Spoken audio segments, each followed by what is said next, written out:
करता दर जवानी के पकड़ी भारे भातारो हम दंदन मारे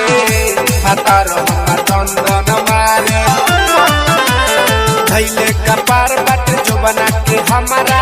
निगुआले खगारे भातारो हम दंदन मारे मरद हम रोज रोज मारे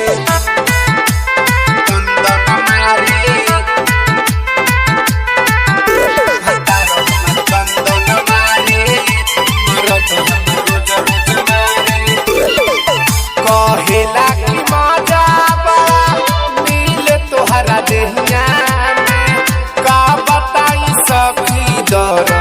दिहले लड़ी कैया